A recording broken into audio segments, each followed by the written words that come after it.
Hello, friends. I want to talk today about something that is polarizing and angering for some, and that is that faith and science are not enemies.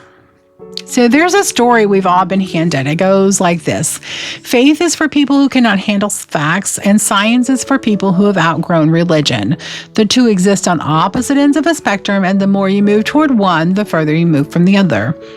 It is one of the most damaging lies of the modern age, and both institutions helped build it. I want to say something plainly before I go any further. I am not interested in making peace between a compromised religion and a compromised science. I'm here to split the difference, or offer a tidy both sides sermon. What I'm here to say is that war itself is a fraud. It's built on a false premise, sustained by pride on both sides, and it is costing us and our young ones dearly. Jehovah created a universe that operates by laws. Those laws are discoverable. Science at its best is the discipline of discovering them. Faith at its best is the discipline of trusting the one who wrote them. Those are not opposing projects. They are the same project approached from different directions. The coin has two sides, but it is still one coin. I recently read a book called Proof of Heaven by Dr. Eben Alexander, and he's a neurosurgeon who spent his career believing that consciousness was entirely produced by the brain until his brain shut down, catastrophically, verifiably, in ways his colleagues could document, and he had an experience that his own training told him was impossible. He came back changed, and he spent a book trying to reconcile what he encountered with everything he thought he knew. What arrested me most was not the near-death experience itself. It was the crisis it created for a man who had built his professional identity on a materialistic framework. The assumption that matter is all there is, that consciousness is a byproduct of neurons, and that anything which cannot be measured does not deserve serious consideration. Alexander's experience did not disprove science. It exposed the philosophical assumption hiding inside it. There is a difference between the scientific method, which is a tool for investigating the observable world, and scientism, which is the belief that the observable world is the only world that exists. One is methodology, the other is a faith claim. And it is a faith claim that has never been proven by the very method it claims to worship. Science got this wrong, not the method, the metaphysics. But the church got it wrong too, and I'm not going to pretend the other side of this is clean. The institutional church, in most of its Western expressions, spends centuries responding to scientific discovery, not with the curiosity, but with fear. When Darwin proposed a mechanism for biological change, the church did not engage the question on its merits. It dug in and made a hill to die on that may not have been the right hill at all. The result was a false choice handed to every serious thinker for the past 400 years. You can have intellectual integrity or you can have faith, but you got to pick one. And that is not the choice Jehovah ever asked anyone to make. The Torah is not afraid of questions. Abraham argued with Jehovah. Moshe pushed back. The Psalms are full of raw, unfiltered wrestling with reality as it actually is. The Hebraic tradition in its deepest form does not ask you to park your mind at the door. It asks you to bring all of yourself, including your intellect, your doubt, and your hard-won understanding of the world, and lay it before the one who made it. The church built a wall where there should have been a window, and then it wondered why thinking people walked away.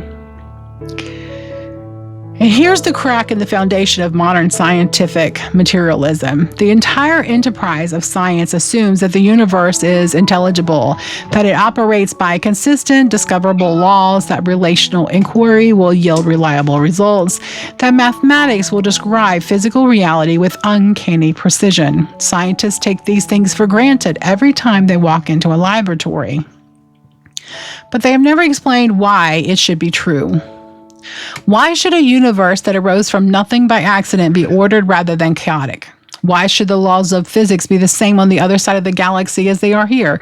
Why should the human mind, which supposedly evolved only to help us find food and avoid predators and procreate, be capable of understanding quantum mechanics, composing symphonies, and asking the question of its own existence? These are not religious questions trying to sneak in through the back door. They are the most fundamental questions in the philosophy of science, and they do not have materialistic answers. Albert Einstein, who was not a religious man in any traditional sense, said that the most incomprehensible thing about the universe is that it is comprehensible. He was pointing at the crack. He did not name it Jehovah, but he knew something was there. The ancient Hebrews named it without embarrassment. Jehovah spoke creation into existence. The universe was order because it was ordered. It is intelligible because it was made by a mind. The laws of physics are consistent because they reflect the character of a consistent creator. Science is not discovering a universe that invented itself. It is reading the fingerprints of the one who invented it. When Eben Alexander came back from wherever he went, he did not become a conventional Christian. He reached for language from multiple traditions, trying to describe something that none of them fully contained. And that's actually honest. Human language was not designed to hold the full weight of eternity. And any tradition that claims to have Jehovah fully mapped and filled in is lying. But here's what he did not do. He did not go back to materialism. He could not. He had seen too much. What he encountered in that coma was not contradicted by science. It was excluded by an assumption science had smuggled in, the assumption that consciousness cannot exist outside the brain. His experience did not disprove neuroscience. It blew up the philosophical box that some neuroscientists have built around it. This is the pattern over and over again. When science pushes hard enough into the deep questions, the method works. The materialist conclusion fails. The double-slit experiment in quantum physics revealed that particles behave differently when they are being observed. The observer changes the outcome. If that does not suggest that consciousness has a fundamental relationship to reality, not just a byproduct of relationship, then I do not know what it would take to make the point. Consciousness is not produced by matter. Matter may be something more like a product of consciousness. That is not a New Age claim. It is where the physics keeps pointing and the materialists keep refusing to look. Torah knew this. The opening words of Bereshit, in the beginning, Elohim created place, consciousness, intentionality, and speech before matter. The word came first. Light came from command, not from accident. Science is not catching up to religion. Science is catching up to reality. And reality, it turns out, has always looked more like what the Hebrews described than what the Enlightenment assumed. There's a third casualty in this false war, and it is the human person. When science declared that you are your brain, it made your inner life, your longings, your sense of meaning, your experience of love and beauty and moral weight into a biochemical accident. Neurons firing, nothing more. The felt sense that your life matters, that some things are genuinely sacred, that you are made for something, all of it reduced to evolutionary adaptation. When the institutional church, in its fear, retreated from the physical world and treated the body as something to be endured rather than honored, it left people unable to integrate what they knew spiritually with what they experienced physically.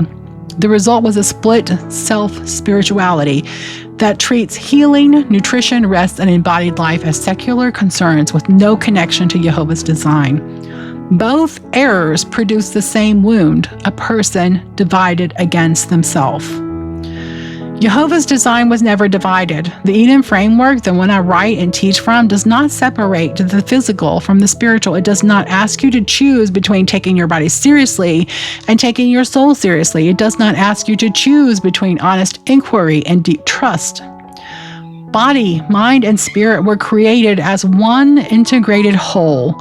The Sabbath restores that wholeness on a weekly rhythm. Plant-based, creation-aligned eating honors the body Jehovah designed. Emotional healing is not separate from spiritual healing. It is a part of it. The coin is one. The split was always artificial. When science finally has the courage to follow its own method past the materialistic assumption it has been protecting, it will find itself standing at the door of something ancient and true. And when faith communities finally have the courage to stop being afraid of what creation reveals, they will find their scriptures illuminated rather than threatened. Jehovah is not nervous about what microscopes find. He built what they're looking at. I'm not calling for a merger of institutions. Organized religion and peer-reviewed science have different jobs, and that is fine. What I am calling for is the end of the pretense that they are working on different realities. There is one reality. It was made by one creator. It operates by laws that are discoverable and is held together by a love that is beyond measurement, but not beyond experience. You should not have to choose. You are never supposed to choose. Flip the coin. Look at both sides. They are the same coin. And the one who minted it has been waiting patiently for both camps to notice. I hope this has sparked something in you that has made you want to dig a little deeper and question and look at the coin from both sides. Until next time, remember to stay healthy in heart.